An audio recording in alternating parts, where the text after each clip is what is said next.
American soldiers at risk with the proper care that it deserves, and no one is facing consequences. That's when people check out and realize that their democracy may not be what they thought it was. I already know how Scott's going to respond to this, so I'll let you go ahead and respond, and then I'll respond to your whataboutism. You held a high-ranking position with Joe Biden, did you not? Yes, you did. You did with George W. Bush. Did you recall a single person in your White House or in your Democratic Party asking for the resignation of Lloyd Austin after Afghanistan, after the drone strike vaporized those kids, or after he went AWOL? Yes or no? Secretary Austin never compromised American lives with information. He did. 13 American lives. More than compromised. They were ended. Scott.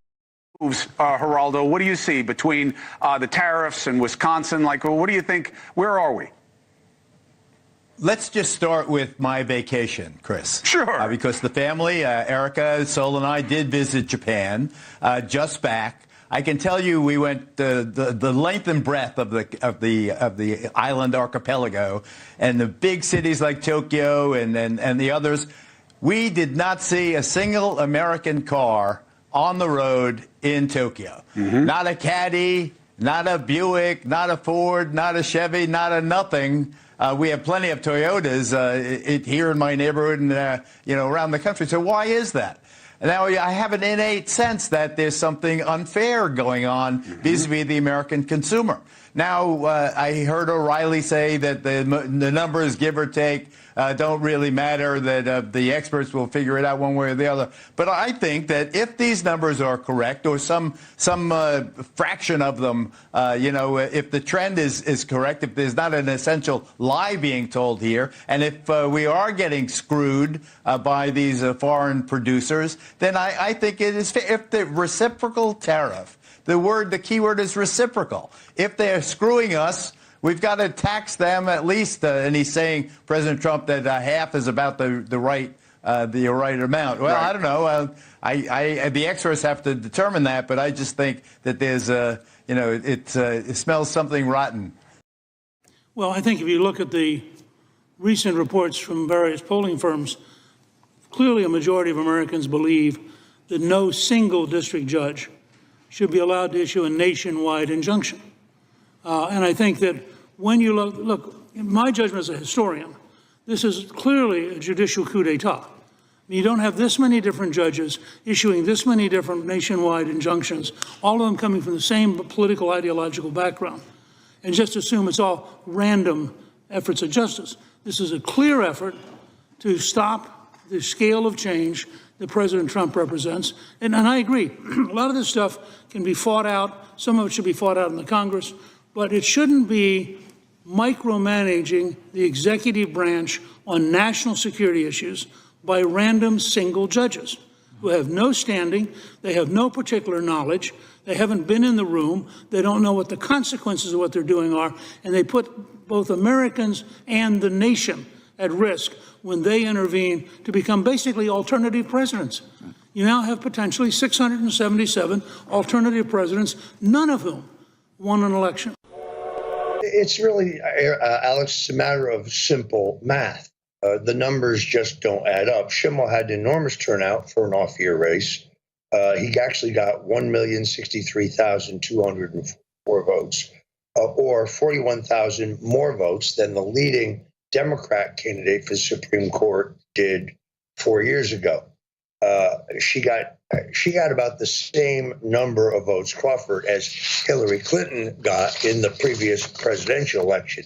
Republicans actually won the 2019 race for the Wisconsin Supreme Court, with their candidate having only 606,000 votes in the previous election. That would have been 2018. What that means is the Democrats have mastered mail-in ballot collection over a lengthy early voting period and can accurately forecast how many ballots they need in order to overcome Republican performance on Election Day. The fraud was baked in the mail-in votes. How likely is it that the people of Wisconsin passed by 25% a requirement for voter ID on Election Day, which, of course, is completely negated through mail-in voters? So Susan Crawford's campaign, first of all, was illegally financed.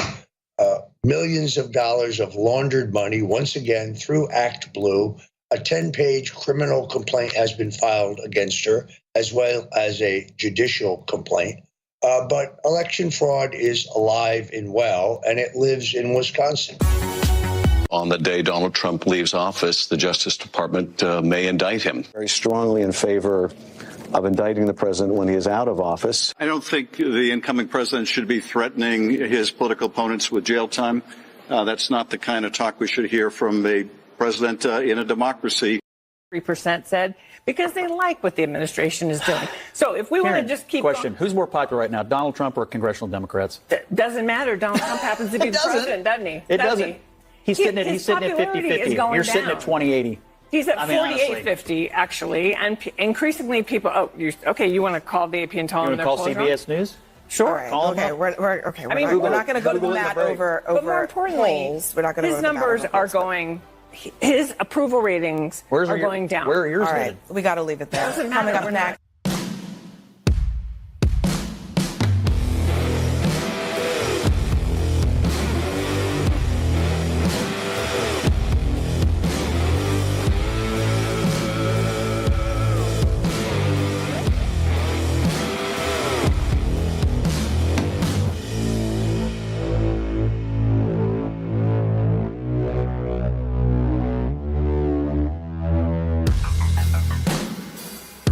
All right, Thursday night, and we are live. Hope everybody's doing good. As always, be blessed in Jesus' mighty name. Sorry about the gravelly throat. And better every day, but still not 100%.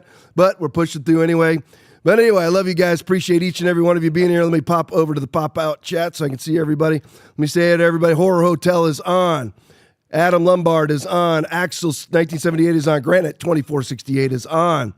Tony Nuthead, like that one, is on. Keeper 1376 is on. Clean Sanchez is on. JT1 is on. Hassle-Free TV is on. Robin Aroni is on. Nate Dad1 is on. D9597 is on. Buckeye Nut 1968 is on. Supergirl 21 is on. Mike Griffith is on. Just Fact is on. Gritterdom is on. Let me see here. Just Fact is on. Prayer Works 2 is on. Richard Perry 49 is on. Dave Souders is on. Motown JBH is on. Green Rose Patriot is on. Scooter 8887 is on. Mickey 44 is on. Conservative Waffle is on. Todd Suff is on. Golfmaster 1 is on. Let me see here. Snag Dog is on. Salty Gonads is on. Veronica 18201 is on. JBC 2020 is on. Sexy Pony is on. Those Jesus people are on. Let's see here. Rafa 9821 is on. Let's see who I missed here. Lisa Kinzer is on. JD Wool is on. Shaylin 04 is on. Scrolling down. Sheila K is on. Scrolling down. John Phillips is on. If I missed you, it's not on purpose, just so you know. Big Jim Go Blue is on. TTTUS is on. DK Jackson 1203 is on. Let's see here. Scrolling down. Snarl Barkley is on. Leon Fish Puppy is on. Let me see. Milwaukee James is on. Sergeant Nick is on. Anybody else I missed here? Producer Aaron is on. There we go. Thank goodness, because the show wouldn't be on if Aaron wasn't here. But anyway, I couldn't even turn this. I wouldn't even know how to turn the lights on. They're illuminating, or this microphone. I have absolutely no clue. I have no idea. I mean, I think I can figure out how to turn the overhead lights on in this room. Yeah. That's it. Because there's a switch on the wall. That's all I got. All right. So into this tariff thing. A whole lot of fun.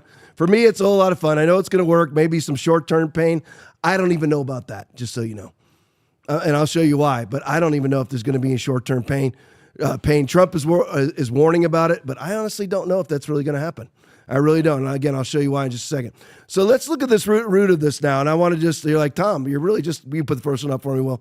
So, I mean, it's kind of, you're really attacking Rand Paul. I thought you liked him. I do like him. That's the nature of discourse. You know, Aaron and I are very, very close friends. Aren't we, Aaron? Yeah. Very close friends. Do you agree with everything I say? No. There you go. Okay, I don't agree with everything you said. Yeah, exactly. You know, we can discuss it and we move on. Yeah. Okay, that's just the way it is. And we maintenance our friendship. Now, we have a lot in common. Oh, yeah. But there are things we don't agree on. So, I mean, that's just the way that it is. So, this is one of them. And Rand Paul's not the only one. There are many people on the right who don't agree with this tariff thing, which I'm just going to be honest with you, makes absolutely no freaking sense to me at all. I mean, you're like, Tom, I thought you were going to be kind of, I'm never, ever ambiguous, folks. I take sides. And I will never understand why people don't understand the word reciprocal. Right. I mean, it's literally like somebody comes over, kicks you in the nuts, and you punch them in the face, and they're upset about you punching them in the face. Right. Why did you punch me in the face? Do you know that your foot just connected with my nuts? That's we don't understand these. Ursula von der Leyen, she's out. We don't understand these tariffs. Why would you not understand the tariffs that you yourself have already imposed? You're the nut kicker. Yep. Why do you not understand the word reciprocal? These are allegedly highly educated Harvard people, whether it's Harvard here or Harvard somewhere else. How do you not understand the word reciprocal? Because in order for it to be reciprocal, get this, Aaron, this is deep, it has to be reciprocal. There has to be something already in place. Right. So that's the only thing that's happening. And by the way, Trump, if there's a 90% tariff on our goods, he's putting our tariff at 45. They're not even 100% reciprocal in all areas. Some of them are, but a lot of them are only half the standing tariff. And here comes Rand Paul. Notice how Rand Paul, who I think is very worried about Kentucky bourbon going into Canada because that's one of the big things that Canadians threatened us with. We're gonna stop drinking Kentucky bourbon. We're gonna stop buying it. I could care less. I hate alcohol, so I hope it all burns. But anyway, I'm just saying. I think that's what he's got, some sort of lobby that I don't even want to say, because I don't want to say he's getting paid off. He's got some sort of lobby, because I don't know any of that, and I don't want to make false assertions. But he's got. I guess the way to put it would be there's some sort of influence that he feels like he needs to put out a tweet like this, and I'm going to show you what I mean. Tariffs don't punish foreign governments; they punish American families. Outline that for me. I love these grand generalities. Outline that for me. Say that prices will go up. Trump put on. We're always talking about percentages here. Where do we get most of our goods from? I mean, you're talking about on a percentage basis. We only get 1% to 2% from Canada of our imports, less than 1% from Mexico. Who do we import the most from? Aaron can give me the Trump voice. China. China. There it is. That's it. Now, Rand Paul had no problem with us tariffing China, nor did anybody else. As a matter of fact, Trump tariffed China in his first term, and then Biden left them on as if they were doing what's called good. Yeah. And do you realize that prior to 1913, there was no income tax? At the same time they created an income tax, they created the FBI. I'm just saying there must have been a wave of stupidity. And the I'm not Fed. saying they're connected. Oh, yeah, was that the Fed too? Yeah. So, I mean, again, why? There was no income tax. There was simply a external revenue service. We received all that we needed from tariffs. Wouldn't everybody like to have no income tax? Listen, I'm fine with people taxing goods and sales tax, all that, fine. But wouldn't it be great not to, all of us are still on this, that are in this room right now. There's three of us, there's Will, there's Aaron, and myself. Wouldn't it be nice to not see, depending on what your income bracket is, 20 to 40% of your check disappearing into the wind to go pay for NGOs that fully staff Democrats and hire other Democrats and give Democratic Party campaigns? Wouldn't it be nice to not have an income tax?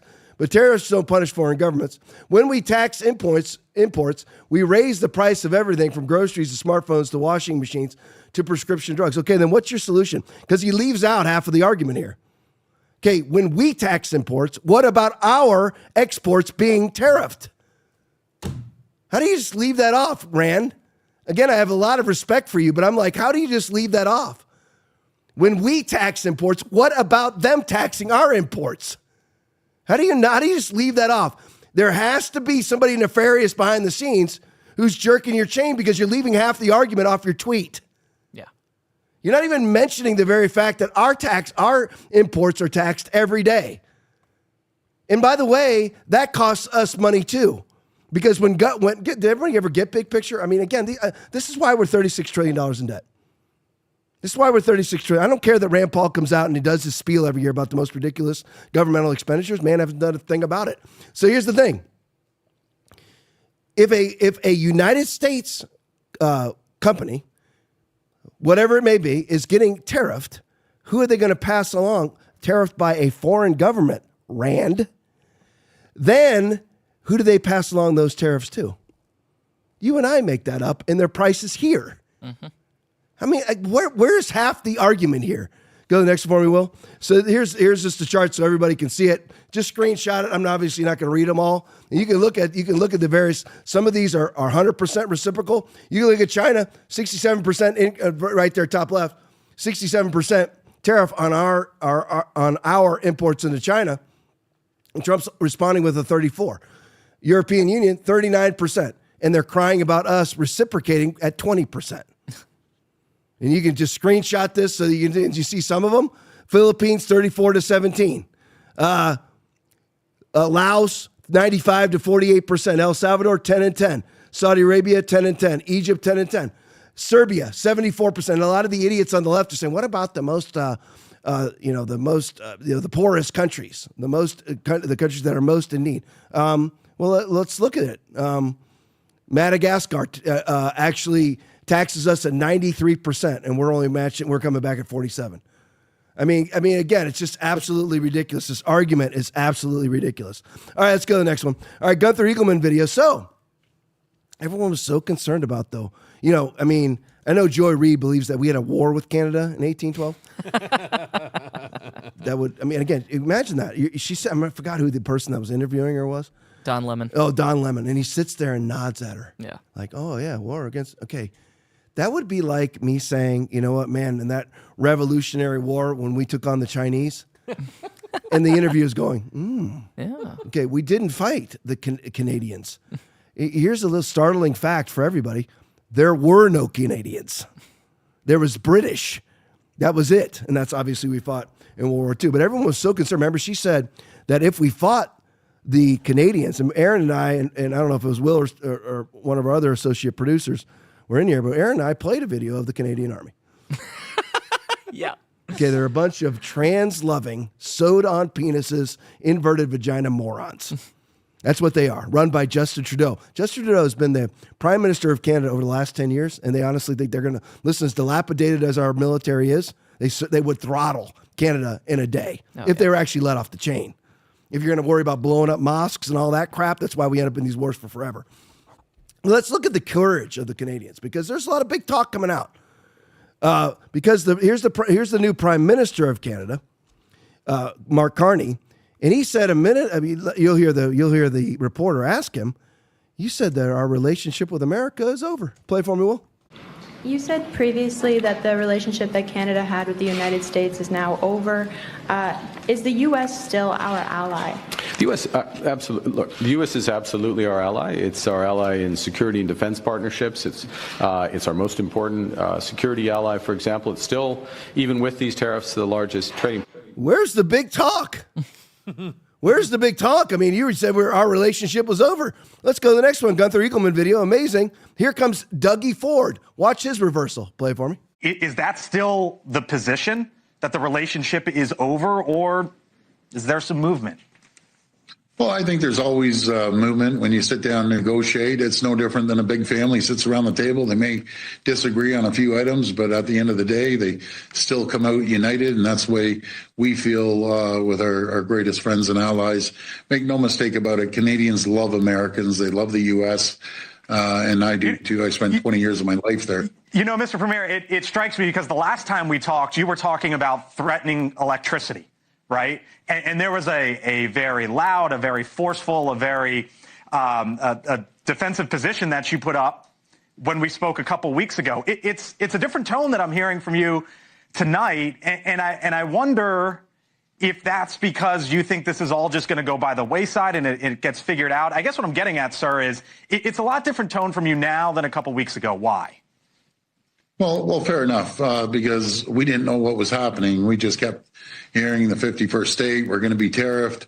And now the tone has changed on both sides. And again, that goes back to negotiating in good faith, building a relationship that I feel Secretary. The tone hasn't changed on both sides at all. Their tone has changed. Has Trump stopped calling? He's calling Mark Carney the new governor of the state of Canada. Yeah. Nothing's changed. Aaron, what was it that Doug Ford said a couple weeks ago? Yeah, he said he wanted to inflict as much pain as possible on the American people. Oh, where are you at, Dougie? Someone clip your nuts? What happened to you? What happened to you, Dougie? I'm just surprised. You're such a manly man, allegedly, and you're threatening to inflict as much pain on America as you possibly can by cutting off Americans' electricity. What happened? Well, did you actually discover that about 1.7% of our GDP relies on trade with Canada, and that we don't give a crap whether we don't care if we have your wood, we don't care if we have your dairy. I can live perfectly fine without Fairlife milk. Perfectly fine, no problem at all. I'll go back to my other favorite chocolate milk. So I don't care. This says Fairlife has like half the sugar, so I don't need to get any fatter than I already am. But I'm just saying, we don't need your goods. We basically, you're like a little kid that you give an allowance to who really doesn't do any work. That's really what you are. You give your 4-year-old an allowance every week because they keep their room clean, even though you're the one cleaning the room. That's really what Canada is. Now, listen, Canada could be much more than they are, but they are just like the European Union, who has never taken care of themselves and completely and totally rely on the United States. It's really just like that, the scene, Jack Nicholson and A Few Good Men, where I don't know the exact quote, but I mean, we give you shelter, we give you protection, then you question us. You question the shelter that we provide. Go to the next one for me. So here's the EU. Libs of TikTok, the EU is preparing significant action against X. Oh, it's today on the bottom. It's from today. Including a potential fine of $1 billion for disinformation. This is how they're responding to our tariffs, which, by the way, they were doing long before the tariff talk even began. This is a direct attack against free speech. Go to the next one for me. Alex Jones video. Watch the unelected EU dictator publicly confesses that Trump's tariffs have devastated their NWO system. Play for me. President Trump's announcement of universal tariffs on the whole world, including the European Union, is a major blow to the world economy. I deeply regret this choice. Let's be clear-eyed about the immense consequences. The global economy will massively suffer. Uncertainty will spiral and trigger the rise of further protectionism. The consequences will be dire for millions of people around the globe, also for the most vulnerable countries, which are now subject to some of the highest U.S. tariffs.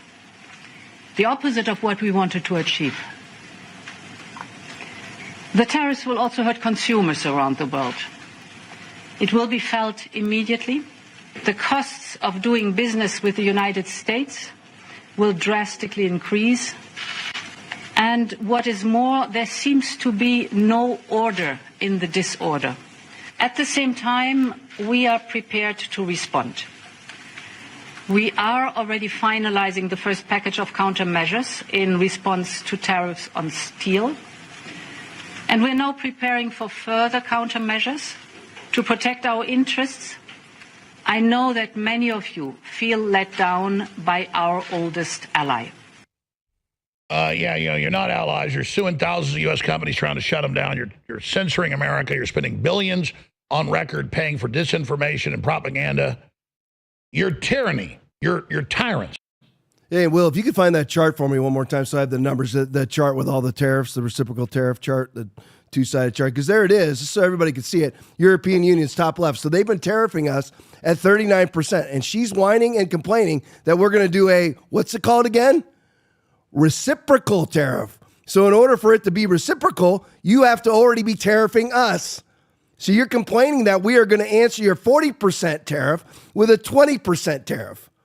And that this is disorderly, is going to cause mass disruptions.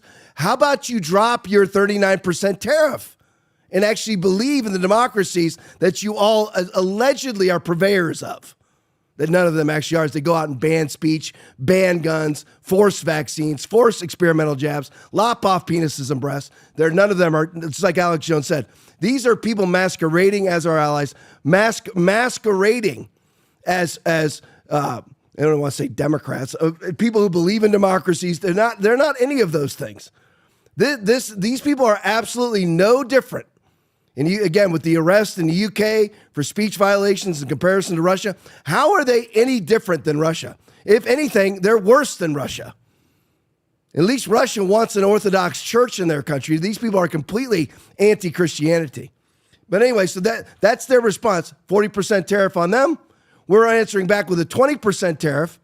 and she's crying about it as if there's nothing else for her to do. Again, it's very much the same as somebody comes and punches you in the face and you return fire and punch them in the face. And then you're crying about being punched in the face. How does this make any sense? I don't even know how to describe it any better than that. I wish I did. Maybe some of you do, and you can throw it in the chat. I'm serious, because I have no other way to describe it, because it's absolutely asinine. It makes no sense at all. It's indescribable. I don't get it. You guys got anything? Let me know, because I honestly, how in the world could you be tariffing somebody else, and then when they tariff you back, you're offended by it? All right. I just don't get it. All right, let's go to the next one, wherever I'm at, Will. There, yeah, Telegraph. So here it is. So keep in mind, the previous one, EU is preparing significant action against Elon Musk's X for disinformation with $1 billion fine. Look at the Telegraph. No free trade with U.S. without free speech, Starmer warned. Yeah, you need to be concerned, Great Britain. You need to be concerned, England, because you depend far more on us than we depend on you. You, for all intents and purposes, don't have a military either.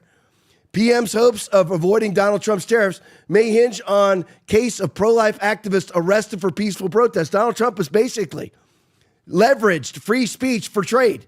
If you're not going to allow free speech, imagine this. Imagine us even having to have this argument with members of the European Union. I know England's not anymore with Brexit, but they would be. But anyway, so imagine us actually having to have this argument with democracies that we're not going to trade with you unless there's free speech. I thought you were a democracy. You wanted to send all of these hundreds of billions, like Ursula von der Leyen wants to send $800 billion to the Ukraine to fight in this war over the next couple of years.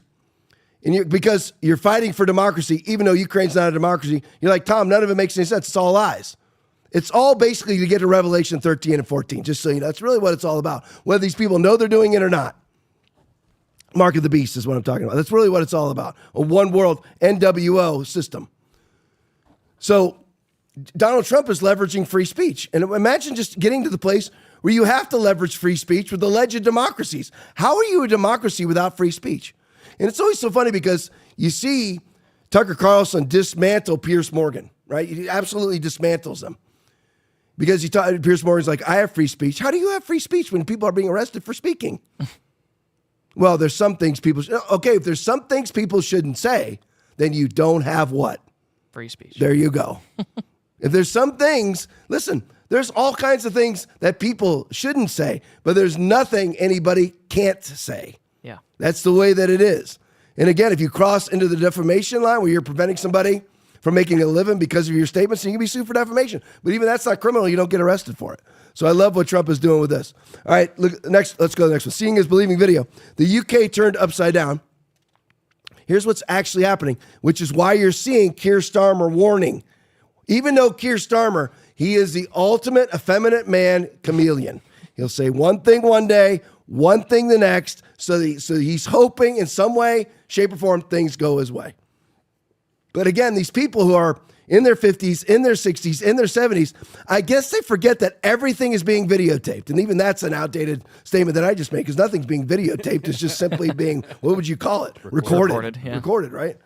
Everything's being video recorded. So everything you say, everybody's playing back 1,000 times. So when you go to the Oval Office and you lick Trump's boots, and then you go back and kick him in the teeth in the UK, we're all going to know about it, Keir.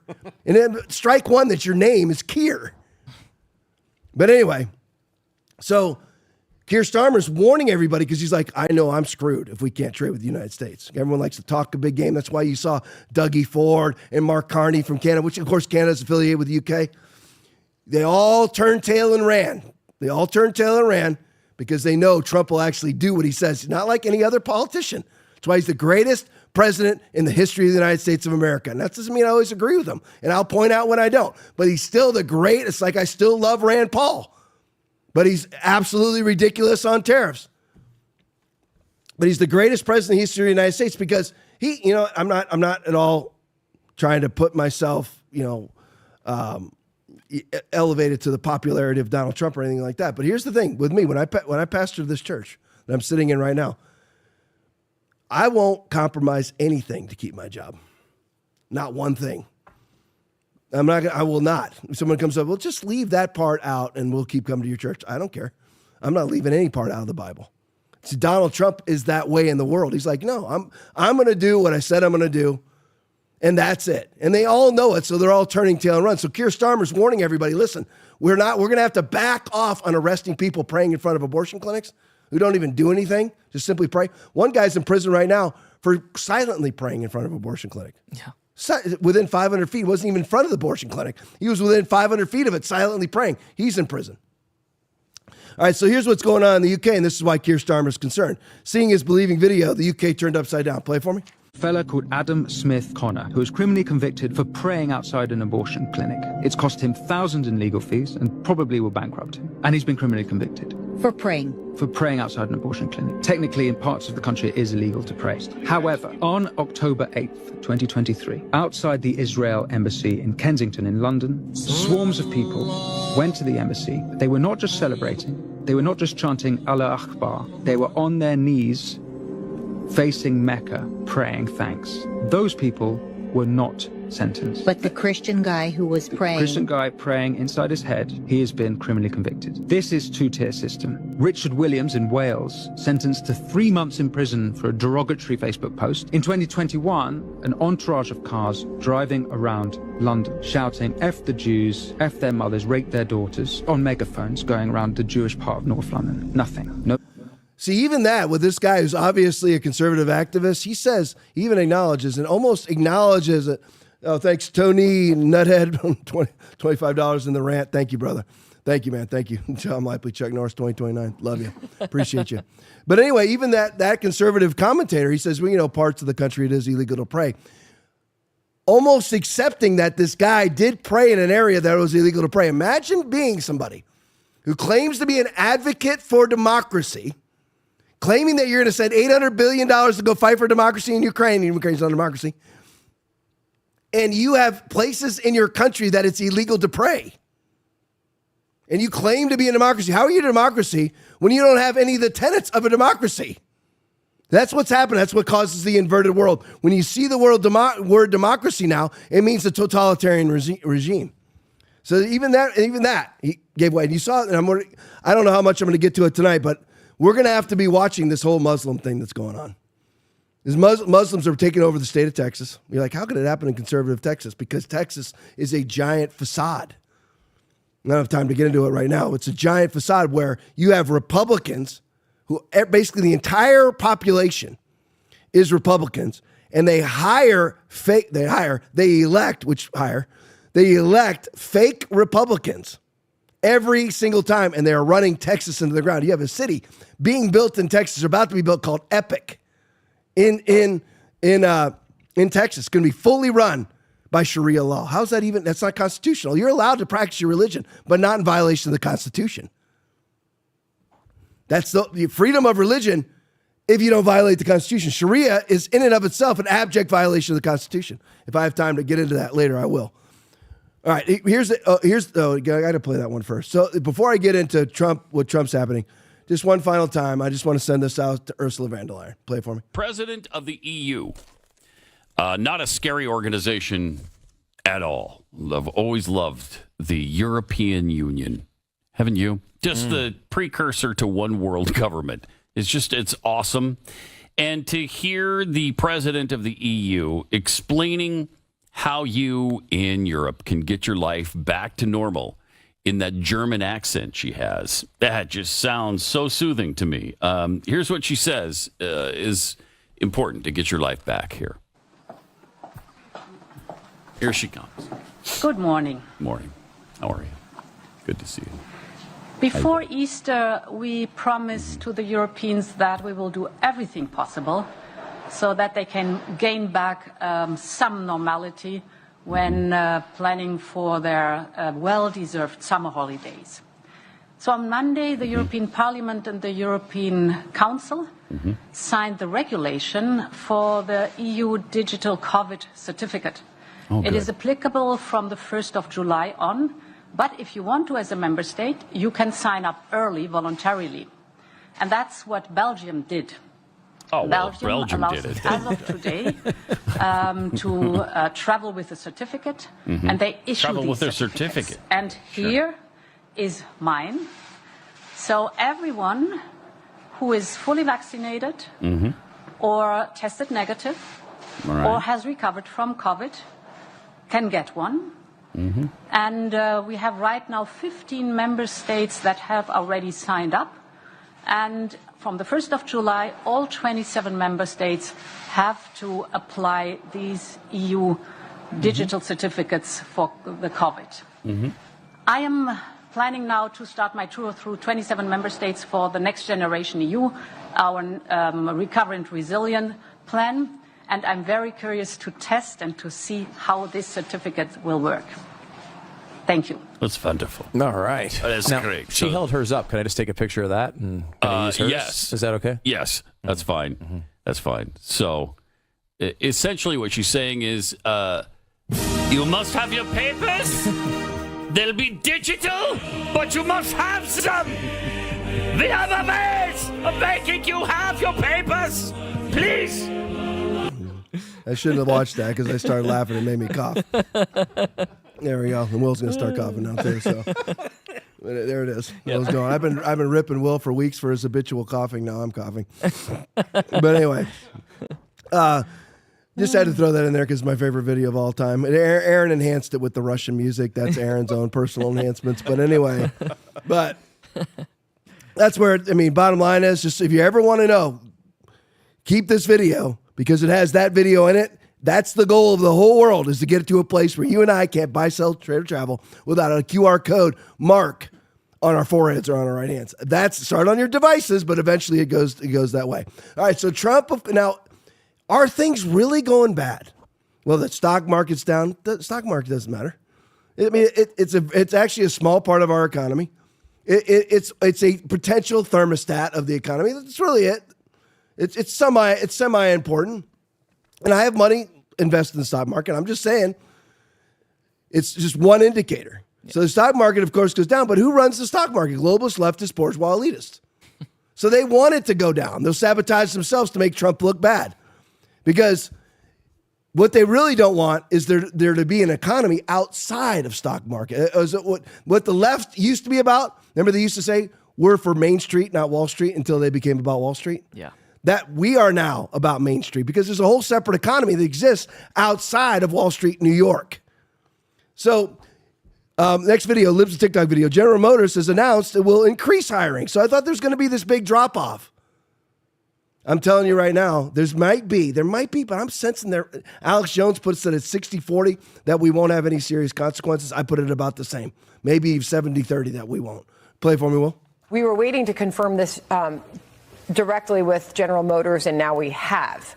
And you tell me if this is already a sign that things are happening in President Trump's favor. A General Motors spokesperson is now confirming there was a webcast to employees a short time ago. GM will be making operational adjustments at its Fort Wayne assembly, including hiring temporary employees to support current manufacturing and business needs. We continuously update and revise production schedules as part of our standard process of evaluating and aligning to manage vehicle inventory. This after initially Reuters was reporting on that webcast that they're going to be adding overtime hours for their employees, and they're going to be bringing some of that. They're going to be increasing the production of their light duty trucks at that American. Fabulous.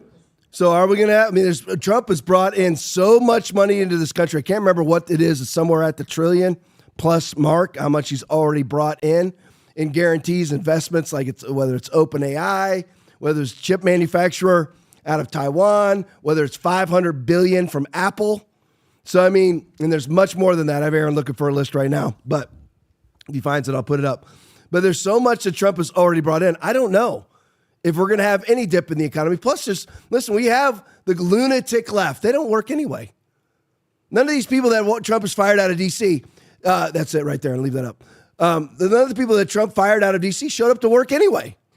They weren't there. Remember, 6% of the federal workforce in D.C. showed up for work every day. 6%. So here's what's come in. $15 billion for Nippon Steel. Excuse me. $20 billion for Hussein Suwani. $600 billion from Saudi Arabia. $100 billion from TMSC, SoftBank $200 billion, OpenAI and Oracle $500 billion, Apple $500 billion, Taiwan Semiconductor $165 billion. So we're right up there near or above. We're above because there's $500 billion there. We're at almost $2 billion, $2 trillion that Trump's brought in. Yeah. So are we going to even have a dip? There's so much. Again, the lunatic left, the 30% of this country, absolute lunatic left that lives under the shelter of our wing. They really do. Because we are the ones that protect them. You got Will fighting wars for them. You had me in law enforcement. We keep them safe. We let them be lunatics. They live under the shelter of our wing, and then of course, question our wing. But nothing we can do about any of those people. 70% of this country or more are full of energy about what Trump's doing. Full of it. Full of energy. Excited about what Trump is doing.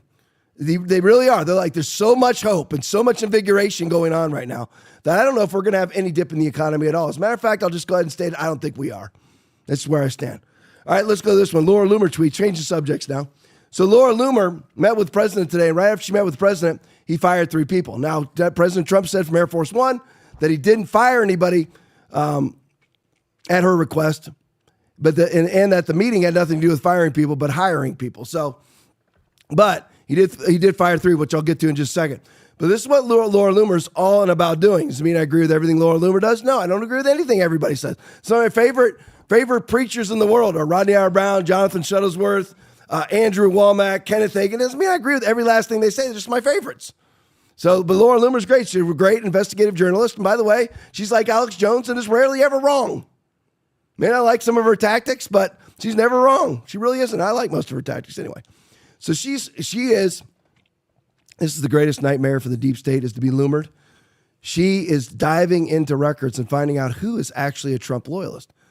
Well, this isn't about loyalty. It's about government service. No. An administration is solely about loyalty. Yep. Solely. And listen, if you are working at a police department, and that police department's always going to be there, there's different police chiefs all the time, whatever else, okay, and it's actually run by the city. It's got nothing to do. The city hires the police chief. Okay, you can have a measure of disloyalty towards that police chief. But a president's own administration, where he hires all the people that work for him, then you know what? You have to have loyalty, period. I'm not saying blind loyalty. I'm saying you have to have loyalty. And Loomer's on and about right now exposing people who are disloyal. At Marco Rubio, who could be disloyal in himself, we're going to have to watch him like a hawk. Can you please issue a statement about Katrina Votavat's despicable anti-American behavior today? She should be fired from State Department for honoring Islamist color revolution chaos agents today. She is a Biden holdover. None of these people should be working for Donald Trump. So it's sabotage. It's what caused us to have to be in lawfare for over 2 years of his first 4. She is a Biden holdover who has donated $7,200 to Joe Biden and Kamala Harris. Shouldn't be working for Trump. Should not be working. All these people need to be found and fired. You're like, well, Tom, somebody has to work. Well, let's ask this question. Can we ask this question? Why do these people all have to have? Why do these positions have to be filled? What do they ever do? What does this woman do every day?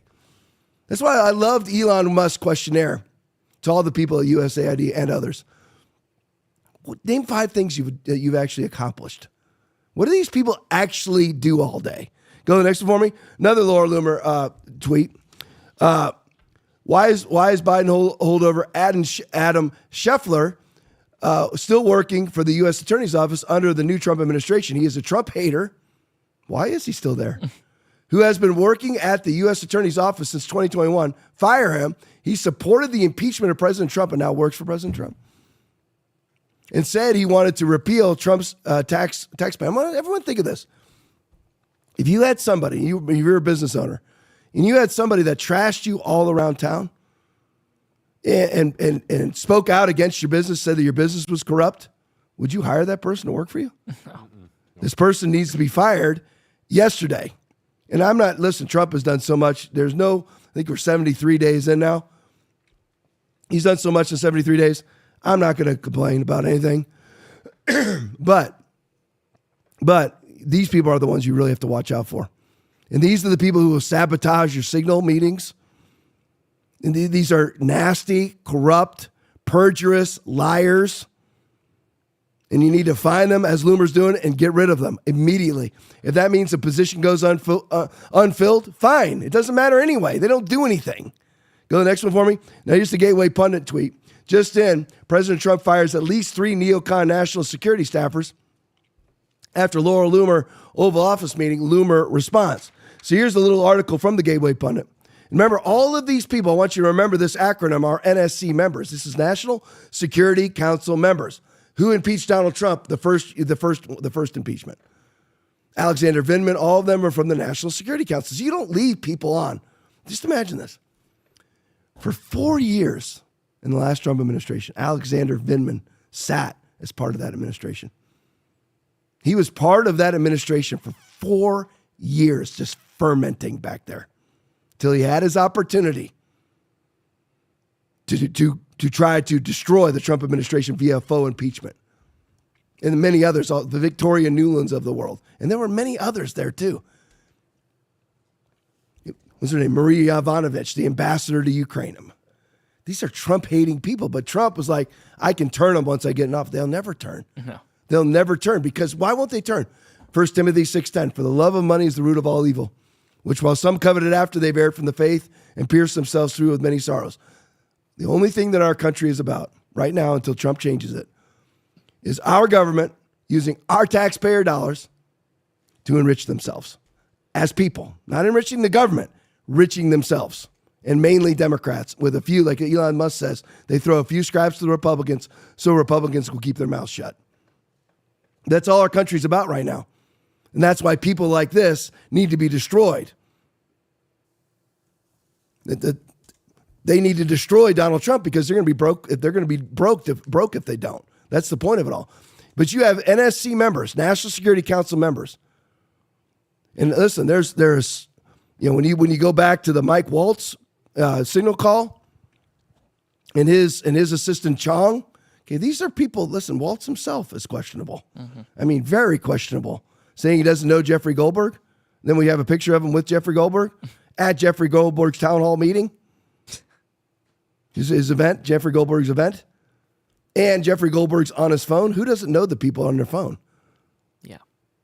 You had to have typed that contact in. So do I trust Waltz? No, not at all. And I especially don't trust his assistant, the deputy NSA, Deputy National Security Advisor, Chong, because who did he work for as an executive assistant? I just forgot his name, but crap, what was it? Governor out of Arkansas. Oh, crap. Tommy, no, not Tommy Tuberville. Oh, gosh. Can't believe I forgot. Look it up. I'll look it up. Okay. Everyone sent it to me in the chat. Who did Chong work for before? Send it to me in the chat. Dang it. I can't believe I forgot his name. I got Tommy Tuberville stuck in my head, so now I can't remember his name. I hate that. Dang it. I'm not moving on until I get it. Somebody send it to me. Somebody send me that name. What? Gosh, dog it. Well, Wong worked for Romney. No, and then, the senator. Somebody send it to me in the chat. Come on. Tom Cotton. Tom Cotton, because I had Tommy Tuberville stuck in my head. All right, Tom, he used to work for Tom Cotton. What does Tom Cotton want to do? Tom Cotton wanted to be the Secretary of Defense. So, and then remember now, after the whole Signal Gate thing happened, Alex Wong. It's Alex Wong, not Chong. Sorry, Alex Wong. So Alex Wong used to work, got all the names wrong. Alex Wong used to work for Tom Cotton. Tom Cotton wants to be the Secretary of Defense. And who did they go after Signalgate? They didn't go after Mike Waltz. It's almost as if Mike Waltz knew that he was insulated. Because Tom Cotton wants Pete Hegseth's job. Yeah. And as from day one, it's funny that his former executive assistant Alex Wong works now for Mike Waltz, and Alex Wong and Mike Waltz are the ones who set up the Signal chat that ended up sabotaging Pete Hegseth. It's kind of weird, isn't it? These people need to be looked into. They all need to be looked into. All right, from the Gateway Pundit, the 3 members of the National Security Council that were fired by Trump today. Brian Walsh, a director for intelligence and a former lead staffer for now Secretary of State Marco Rubio on Senate Intelligence Committee. Now, Marco Rubio received confirmation from every Democrat in the Senate. Yeah. So can Marco Rubio be trusted? Absolutely not. If he shows over time that he can be, great. I hope he does. But he cannot be trusted. Brian Walsh used to work for him.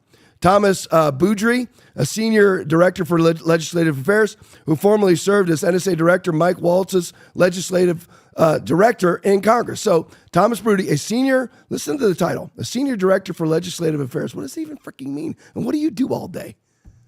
As the senior director for legislative affairs, what do you do all day? That's why it's so easy to fire these people. What do you do? He formerly served as NSA director Mike Waltz's legislative director in Congress. What is that? David Feith, a senior director overseeing technology and national security. He previously served in the State Department during Trump's first administration, senior director overseeing technology and national security. What does that mean? CNN reports that it's unclear whether Wong, it's Alex, right? Yeah. Alex Wong? Yep. Was also let go. Axios says up to 10 members of the NSC staff may have been fired. He should fire everybody in the NSC staff that was here prior to his administration. Yeah. I don't care if it goes from 30 people to 2 people. You don't need them all anyway. It's a whole bunch of people just sucking off the teat of the taxpayer and don't actually even show up to work anyway.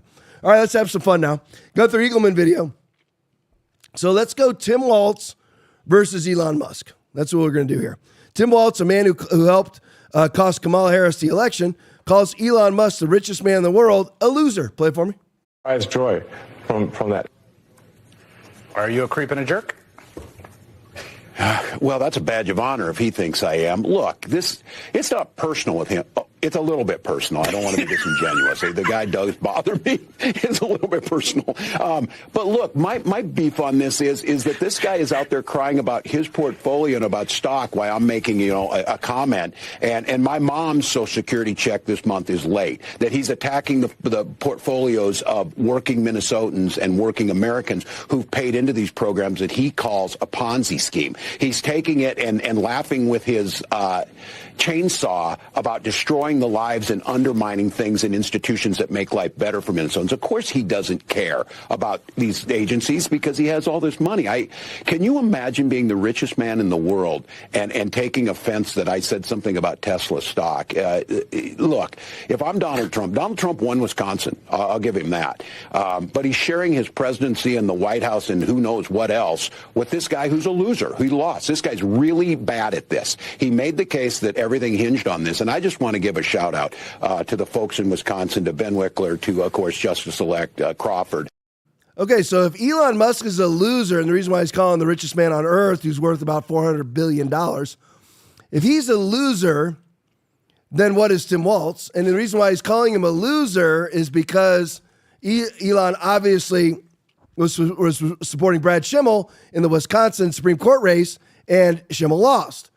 So if he's a loser because he lost the political race, what does that make Tim Walz?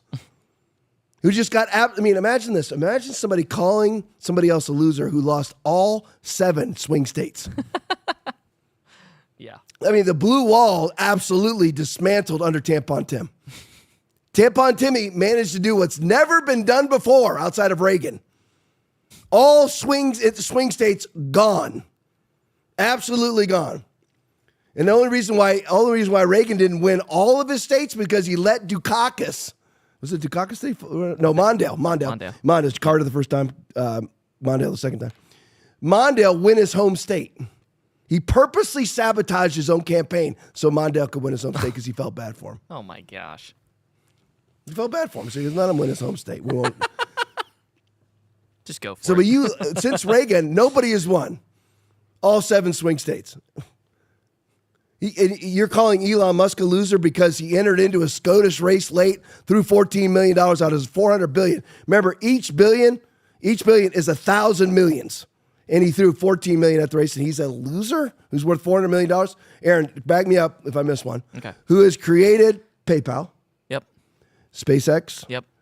Tesla? Yep. Well, what else? Anything else? So at least the Boring Company. What was it? Yeah, because there's more. I know there's Yeah. more. The Boring Company is one that does tunnels, underground tunnels. Oh, that's right, because Elon discovered where all those files have been stored too, and that's happened to correlate with him being, because all those different government hiring and firing forms were all being kept underground in an abandoned mine. Kind of when I found out he was part of a mining or a tunneling company. So I mean, and again, there's more I'm sure that we're not thinking of, but allegedly he's a loser. Now here's the things that I want checked on. Tim Walz said that his mom's Social Security check was late. First thing Aaron said was that's a lie. So that's very easily tracked. Again, these people, and Tim Walz is probably my age, 5 years older, same, whatever. I don't know how old he is. A couple years older. Does he not realize that the checks are digitized? Does he not realize that? That they're direct deposited? And even if they aren't, there's a track. There's tracking from where it's sent out from the government to when it goes to somebody else. And I can almost guarantee you that we're not sending out hundreds of millions of checks every day out of Social Security, that they're digitized. So this is going to be Elon Musk. I hope he does it. And this may seem trivial to him, but he seems a little vengeful. So I'm hoping he'll do it. Do you need to track and see if Tim Walz's mom's check was late and roast him? Yeah. Publicly with the information showing that it's not. So stolen valor Tim gets caught lying again. He's on Bagram Air Force Base on the tarmac watching American bodies be loaded up. He's never spent one day in Afghanistan his entire life. But he said that. Said he served in combat in Iraq. He lied. Stolen valor. Disgusting tampon Tim. So we need to find that out. He said that Elon Musk was attacking American portfolios. Show us that. How's Elon Musk attacking American Social Security portfolios? And Democrats, how do you just buy into this? And then he said, how dare Elon Musk call Social Security a Ponzi scheme? What's the definition of a Ponzi scheme?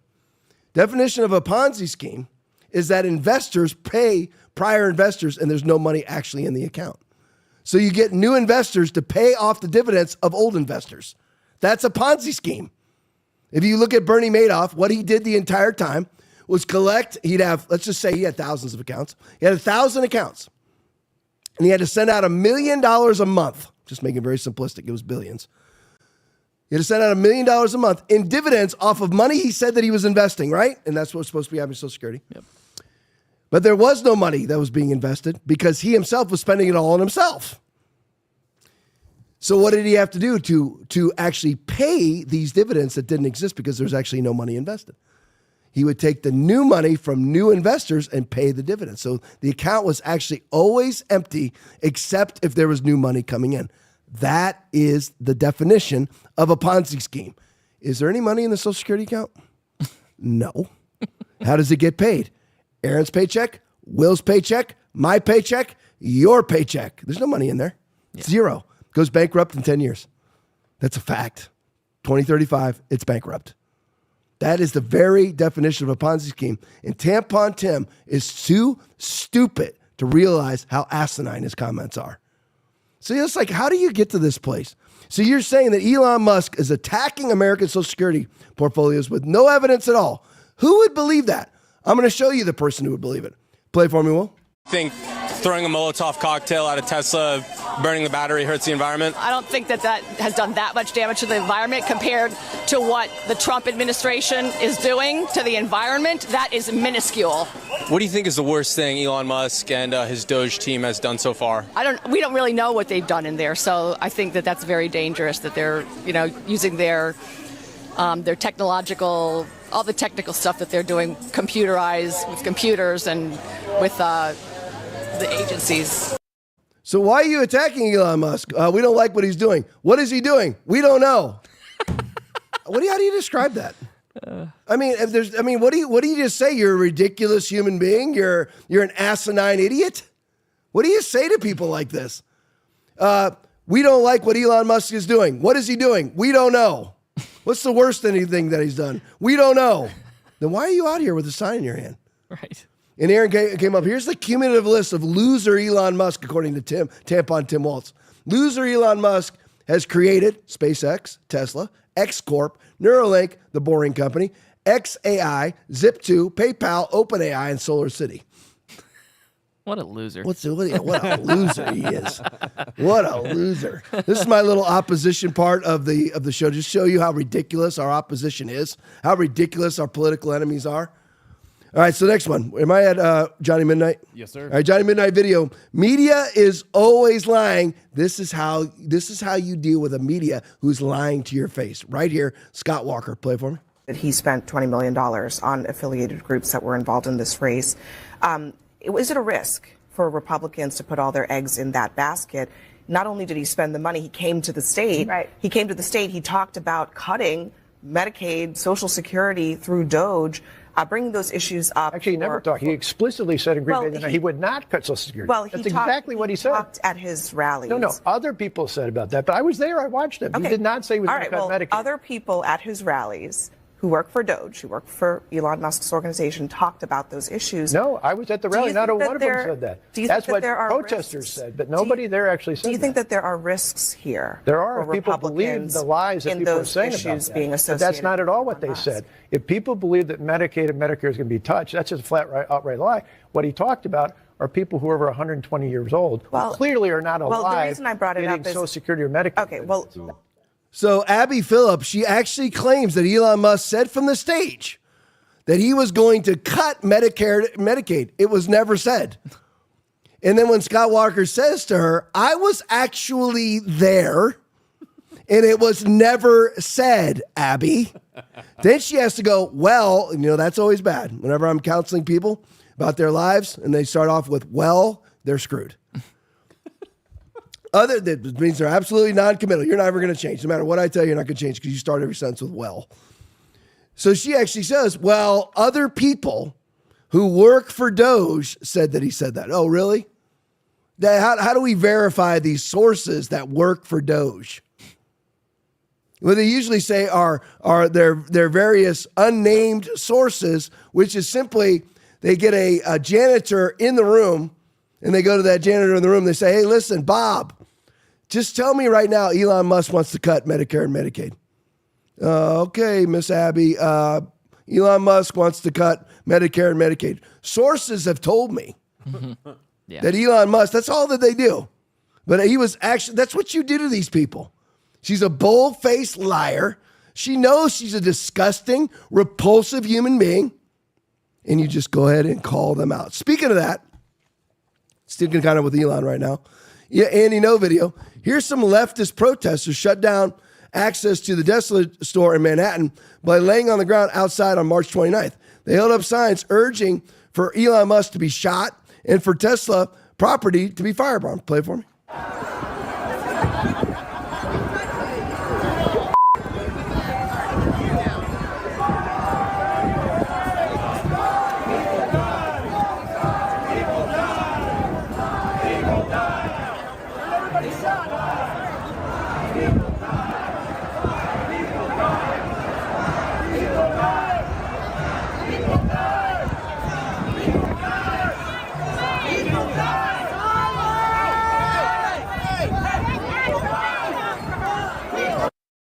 So I just wanted to show you who is our opposition. This is our opposition.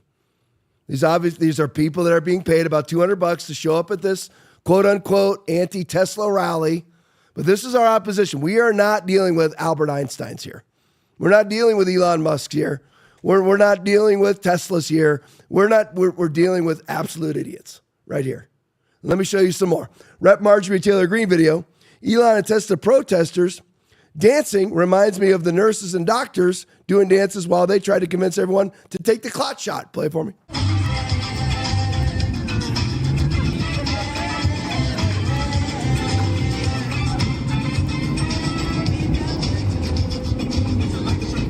So this is the tactic of the left. This is our opposition. This is our competition right here.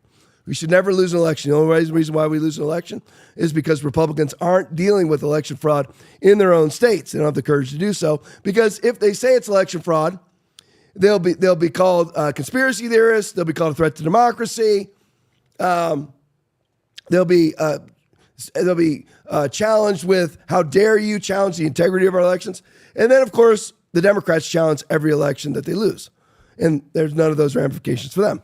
So this is the tactic of the left. So let's look at this one. Liz Churchill video.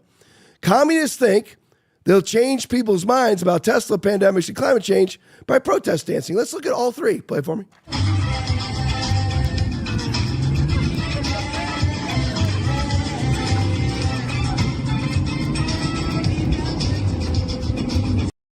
I told you, these are not smart people. They're not. It's basically the same thing every time. Same tactics every time. There's nothing new under the sun. You do the exact same things. They actually think that's going to be effective. All right, let's look at this. Alex video.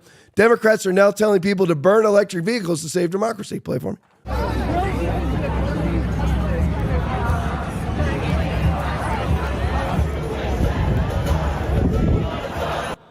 Now, Aaron, if you could roll it back to the very beginning of that and freeze it where you got the sign there. Now, where have you ever seen, you don't have to get that perfectly, that's fine. Where have you ever seen a Republican ever do this? And we're allegedly the violent ones. They're always claiming that we are the violent ones. The violent party who claims that we're committing a trans genocide, that we've never killed one trans person. You can't even find a video of a white guy verbally assaulting a trans guy or a trans girl anywhere. But yet they do this, burn Tesla, save democracy, with flames on there, as Teslas are burning, as they're being firebombed. And what's the Democratic Party response?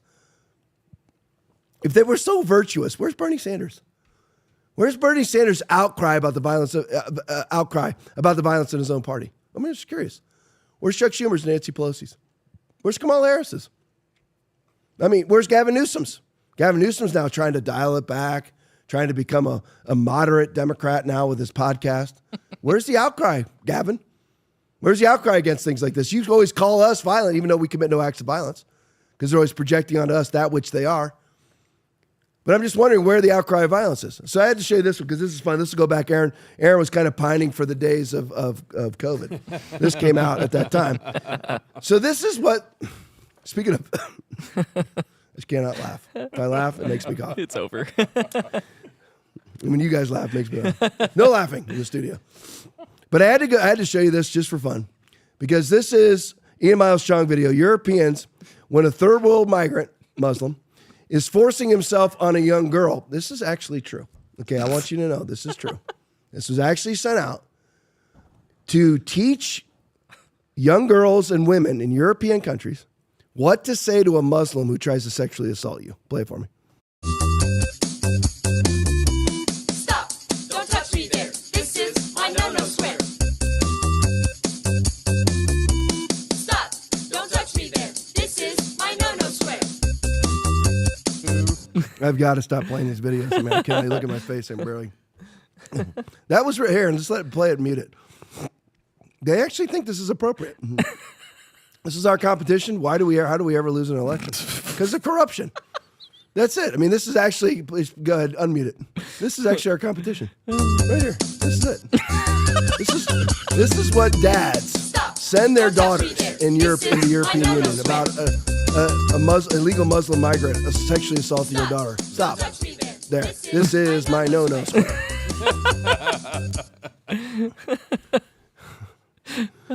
I got to show you this one thing. This was just a great, it's not even on topic necessarily, but it has to do with somewhat Ukraine, somewhat with the tariffs. But this is Eric Schmidt. And this was just a great dissertation. And it's a great summation of how I feel about the European Union. Play for me. With few exceptions, Poland and the Baltic states, Europe is not acting like it's facing down a generational threat, not even close. And I'm getting tired of being asked to go home to Missouri and explain to working Americans, the people I represent, why they should send more money, more troops, more of their sons and daughters to defend a continent that refuses to defend itself. Why should we care more about Moscow than people in Paris, who are 2 hours away by plane? It doesn't make sense, and it's time to stop pretending that it does. For 80 years, we've told Europe to get serious about their own defense. They have blown us off. They haven't listened. Maybe they never will, as long as we keep doing the job for them. So yes, maybe we should have a conversation about the Supreme Allied Commander role. Maybe having an American general in that seat furthers this ruse. We should have the debate, not simply dismiss it. Let's have an honest conversation about it. American priorities in Europe what they should be. Let's stop confusing symbolism with strategy. And while we're at it, maybe let's stop waving foreign flags in the House floor when Americans can barely afford groceries. Some of my colleagues seem to think that defending Ukraine matters more than defending our own border. I disagree, and so do the American people. It's time to have a serious realignment. Let Europe grow up and carry its own weight. America's job is not to babysit the world. It's to protect our people and our interests. The only thing I want to say off of that video is this. We all know about the European defense obfuscation. They've spent nothing on their own defense. And the saddest thing about it is you and I end up paying for their defense. We get screwed in every way. We pay for their defense. They hate us. We pay exorbitant tariffs that they don't pay coming into the United States of America, and they still hate us. But this is the most poignant thing that Eric Schmidt said there. Europeans are not acting like they're facing down a generational threat. They're always talking about how Russia is going to run through the Ukraine and take over the rest of the European Union. Is that how they're acting? Okay, now get this now. The war started in what, 2022, right? Yeah. So that's over 3 years. Think about what you could have. Did they add anything to their defense budgets? No. Have they built jets? No. Have they built ships? No. Have they manufactured more weapons and artillery? More missiles? No. Have they enlarged their armies or navies? No. So how are they facing a generational threat? So that's why I'm saying the entire war in Ukraine is an absolute fraud. I know there's real people there, real people dying, but how it's being painted, just like COVID, is an absolute fraud. Got to show you this viral video. Tesla owners Silicon Valley video, and my FAO is fool around to find out. So FAO happened to a member in San Jose. This was just a very gratifying video because most of the time all we see is the initial crime, but we don't get to see the arrest. Here is crime all the way through arrest. Play it for me. My Cybertruck was attacked by an Elon Musk hater in broad daylight.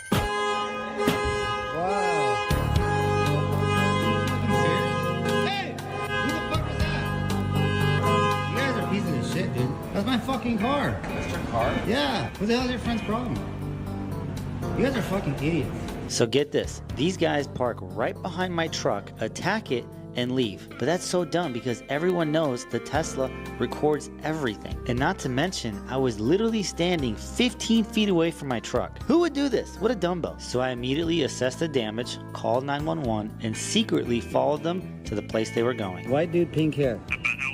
40? So it took about 10 minutes for the cops to arrive. They questioned me, so I showed them the videos. It's got to be an Elon Musk violation or something. It is, yeah. And they asked, do you know where he went? I said, yes. He and his friends went to the movie theater. Got 50 out here. The boys went into the movie theater, so we're going to see what happens. Turns out they were watching Death of a Unicorn, so the cops went in, paused the entire movie, and told the guy, you need to come with us. Not so funny now, is it, big man?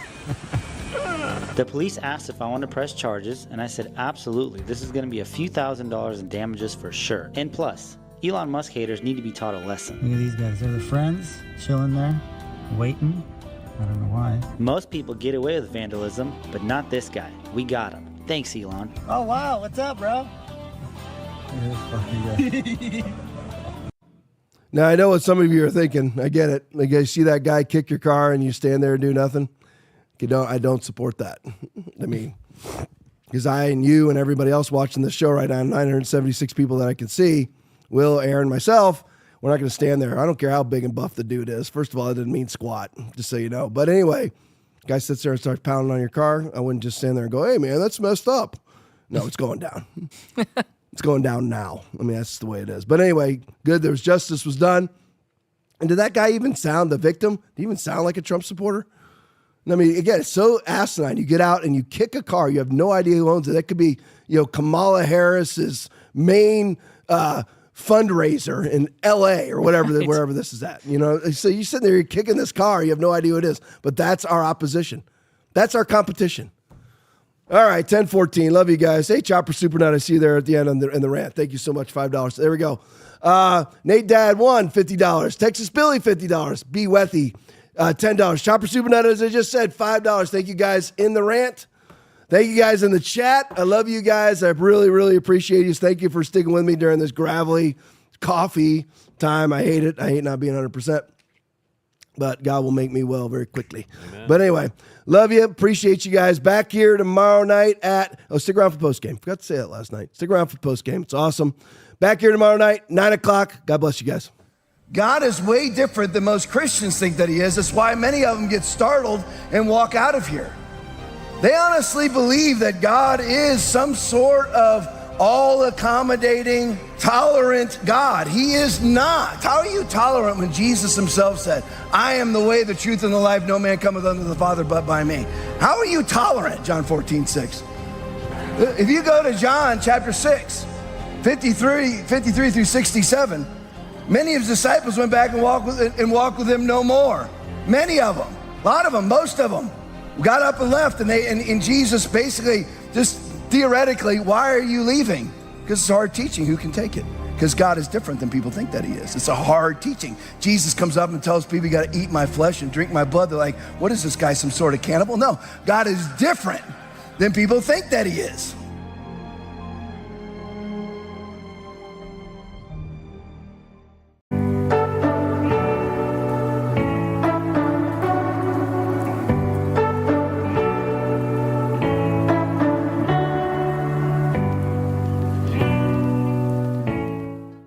Thank you for watching the Tom Laipply podcast. We appreciate your support.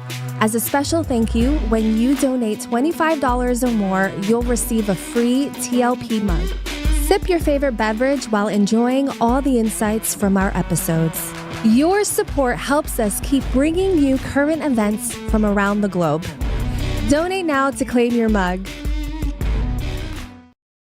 Tim Walsh is out there talking again. These are bad guys, though. These are bad guys. Did you say you could fight any Trump supporter? Yeah, he says he kicked their ass. And I think I could kick most of their ass. I do think that. They're scared of him because he could fix a truck. I think I scare them a little bit, why they spend so much time on it. They're threatened by his masculinity. I know how to fix a truck. No, I'm serious, because I can fix a truck. They know I'm not bullshitting. Do you? I bet you don't. How do we push some of those guys back under a rock? You don't think that's racism and misogyny? I bet if I bring a broken truck to you and a bag of tools, you're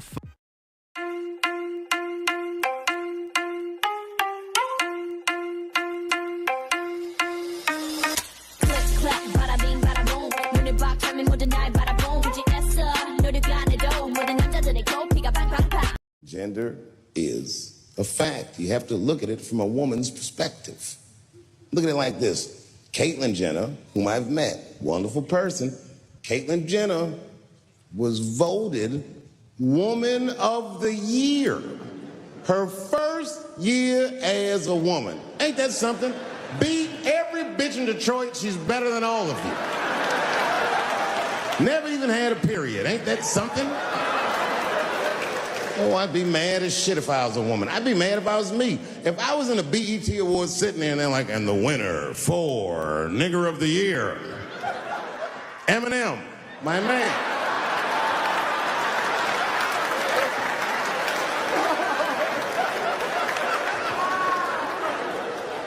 Gender is a fact. This is a fact. Every human being in this room, every human being on earth had to pass through the legs of a woman to be on earth. That is a fact. For you, do you have any tips for like facial shrinking surgery? Yeah. I need the help. Yeah, you really do. Yeah. F you, I hate you. Yeah. Would you like to have a substantive conversation or? A substantive? Yeah. A substantive? No, man, I just think you're a f***ing asshole. Would you like to have a conversation? Sure, absolutely. Okay. Yeah. Okay. I don't like you. I think you spread hate. I think you spread bigotry. What have I ever said that's hateful? I just want to f***ing hate you. You're awful. Get off my campus. When have I ever said anything that's hateful? Have a nice day. He can't say anything I've ever said that's racist, because I've never said anything that's racist. That is the American left in one picture, everybody. Lots of rage and no wisdom. Trump supporter, right? Yes, I am. Okay. I don't give a fuck who don't like it. Like, my opinion is my opinion. Today, 15 recipients of the Nobel Prize in Economics released a letter in support of the president's Build Back Better plan, including 4 Nobel Prize winners recently highlighted in an open letter. 17 Nobel laureates who have conveyed this will help address inflation. 14 Nobel laureates in economics said it'll actually bring down the cost. It will reduce the deficit, and it will totally paid for, and it's going to reduce inflation. 17 Nobel laureates in economics. 15 Nobel laureates in economics released a letter yesterday. 17 Nobel Prize winners in economics have said, spontaneously wrote to me together. And 14 Nobel laureates in economics wrote to me telling me that it will also diminish the impact of inflation. And I told you about the impact of 17 Nobel laureates saying it's going to decrease inflation, not increase it. And this is from 15 Nobel laureates in economics. Quote, because this agenda, the one I'm talking about, mine, 17 Nobel winners of the economics have written a letter just about 3 weeks ago to me affirming that this bill would ease long-term inflationary pressures. 14 Nobel laureate economists in economics saying this is going to what I'm proposing to reduce the inflation. What's been the worst Twitter mistake that you've made, or the craziest tweet that you've sent out and you were like, oh, why did I say that? I've sent out a tweet thinking it was funny and it wasn't, you know. What was it? You're gonna make me rehash this for your viewers? Let's relive it. No, it was a racy tweet. Let's put it that way. Yes. Okay. All of us should be constantly vigilant against any types of bigotry or unequal inequalities within our own system. I want to get your take on something that Snoop Dogg recently said. He said that he doesn't think hip-hop is ready for a gay rapper, and that's something that's been debatable after Frank Ocean came out. He said he doesn't think hip-hop will ever be ready because hip-hop is so, masculine. Heck yeah, I think hip-hop's ready for a gay, lesbian. Fans are ready? I'm ready. I disagree wholeheartedly, and I hope there's continued trailblazers that challenge even the idea of masculinity. Why can't masculinity be gay? Why? How do you like my Cybertruck? I have this in honor of Doge and Elon, and hopefully to the annoyance of AOC and crazy leftist liberal lunatics everywhere.